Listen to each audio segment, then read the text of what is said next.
da imajo avtomobilski proizvajalci v poplavi križancev kar malce slabo vest. Praktično vsi poleg svojih običajnih privzdignjenih modelov ponujajo še njihove športne različice, športnimi voznimi lastnostmi, športnim zvokom in še čim športnim.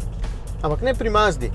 Tole je CX-5, njihov največji kolos, ki se prodaja pri nas in kljub temu, da gre za najbolje opremljeno različico Takumi Plus, ki je povsem nova, na njej ni prav nič športnega. Pod pokrovom brni znani 135 kW dizel, ki porabi okrog 8 litrov, povezan je s samodejnim menjalnikom, ki lepo prestavlja, pogon je štirikolesnik. Z izjemo tele fine rdeče barve in malce večjih platišč tukaj ne boste opazili nič nepotrebnih napisov sport, športnih sedežev ali česarkoli drugega. Samo fino napa usnje na sedežih, malce lesa, pa črna stropna obloga, digitalni merilniki in vzvratno ogledalo brez okvirja.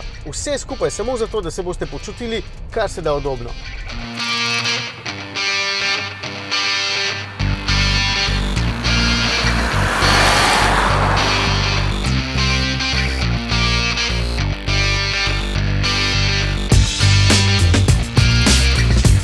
Sem malce pikolovski, ravno zato pogrešam še kakšno masažo sedežev, kakšen palec bi bil lahko tudi večji ta zaslon in imel predvsem boljšo resolucijo, ker tale je kar slaba.